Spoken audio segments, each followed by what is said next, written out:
Dan seterusnya kita akan memberi fokus kepada kenyataan pengukuhan kerjasama bersatu dan PAS dalam Perikatan Nasional. Dan menerusi kenyataan yang baru dikeluarkan sebentar tadi setelah mengikuti senario mutakhir politik negara kepimpinan tertinggi Bersatu dan PAS yang melibatkan Presiden Bersatu Tan Sri Muhyiddin Yassin dan juga Presiden PAS Datuk Seri Tuan Guru Haji Abdul Hadi Awang telah mengadakan pertemuan dan beberapa konsensus telah dicapai pada 30 Mac lalu. Antaranya ialah untuk terus Bersatu dan PAS akan terus mengukuhkan kerjasama dalam Perikatan Nasional bagi menghadapi PRU15.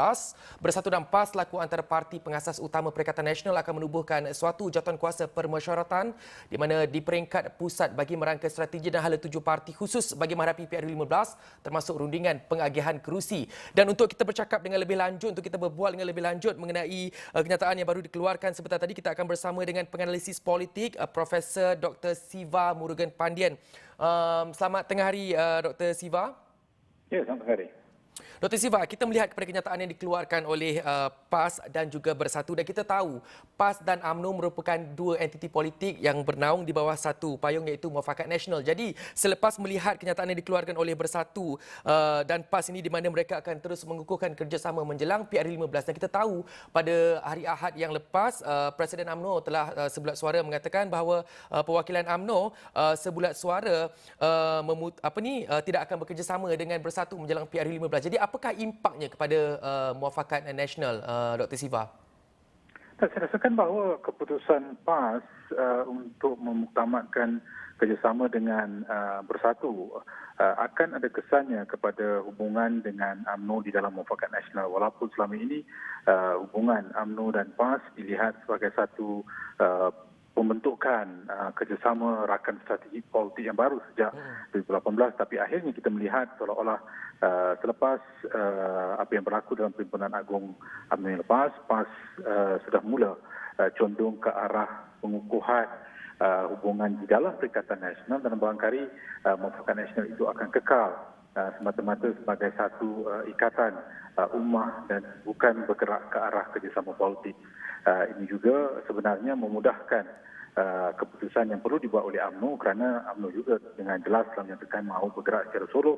Barangkali keputusan PAS hari ini adalah bertujuan untuk menyatakan bahawa mereka bersedia untuk bekerjasama dengan parti yang mahu menggunakan jentera dan juga akar umbinya iaitu Bersatu. Dan saya percaya kalau selama ini kita bertanggapan PAS bermain dalam dua kolam, hari ini keputusan itu memberikan isyarat atau signal ke arah manakah PAS selepas ini.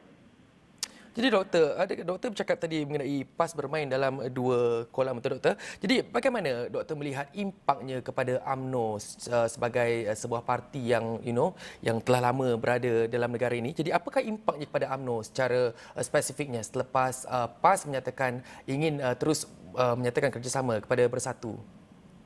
Pasti kalau kita lihat rentetan kemenangan dalam pilihan raya kecil sebelum ini, UMNO berjaya kerana ada juga kerjasama dengan PAS. Jadi selepas ini sudah pasti UMNO perlu membetulkan semula penjajarannya.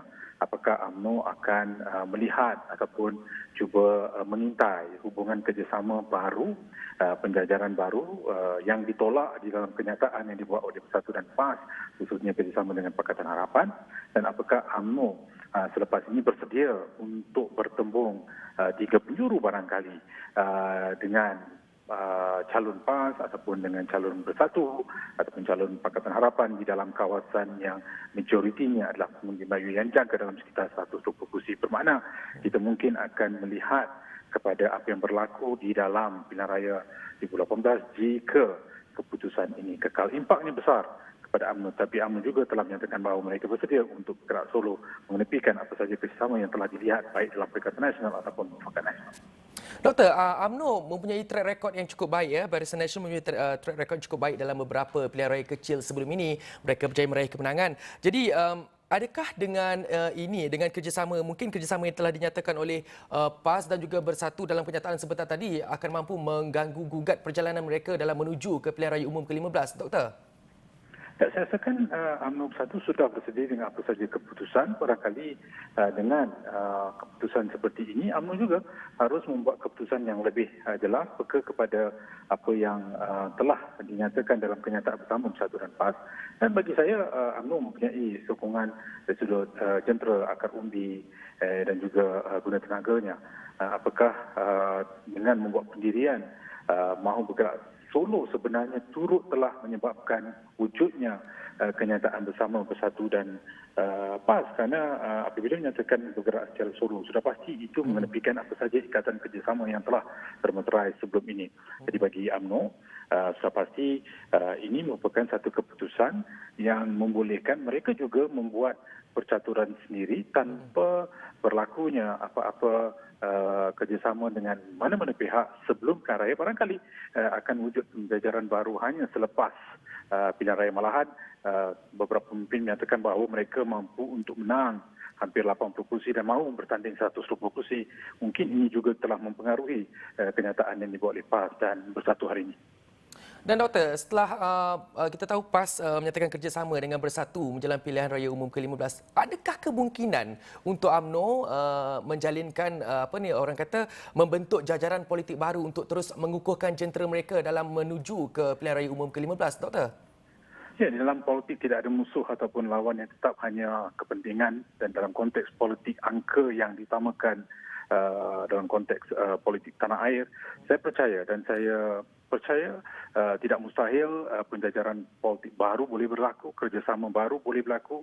Malahan kalau kita lihat jika sekiranya UMNO bertanding 80 ataupun mahu menang 80 kursi, mereka juga memerlukan sokongan hampir 32 kursi lagi daripada parti-parti lain. Mungkin congkakan mereka adalah ke atas hubungan dengan parti di Sabah dan Sarawak ataupun parti Pembangkang, dan saya tidak sama sekali menolak kerjasama dengan DAP, PKR, Amanah, mana-mana parti sekalipun boleh berlaku jika sekiranya wujud keadaan sedemikian rupa pasca pilihan raya umum ke-15.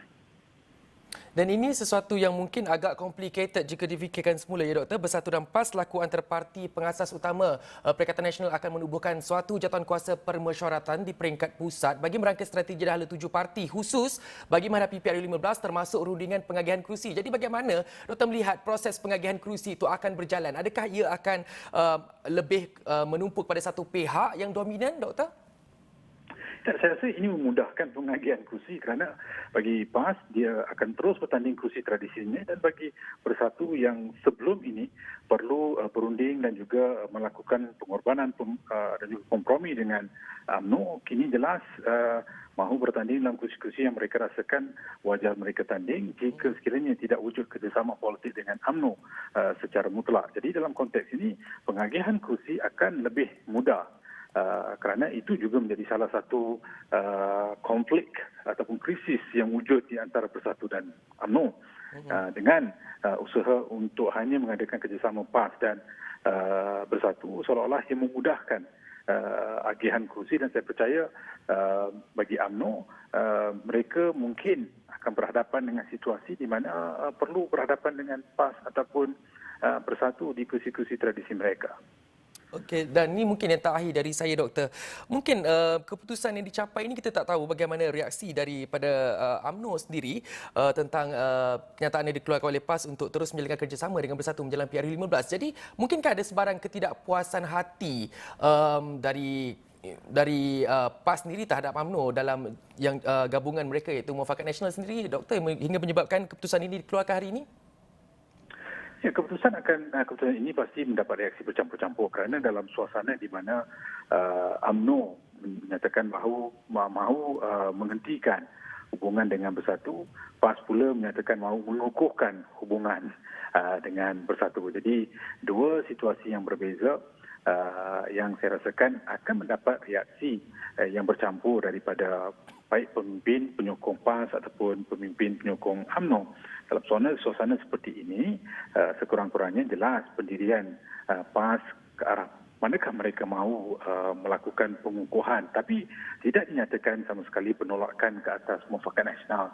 Apakah Muafakat Nasional masih akan terus dikekalkan, tetapi jika inilah keadaannya, apakah UMNO masih mahu meneruskan Muafakat Nasional ataupun terus meletakkan satu titik nokta kepada apa saja bentuk kerjasama dengan parti-parti lain. Okey, baiklah itu dia tadi perkongsian dengan penganalisis politik Profesor Dr. Siva Murugan Pandey. Terima kasih Dr. Siva atas perkongsian tersebut.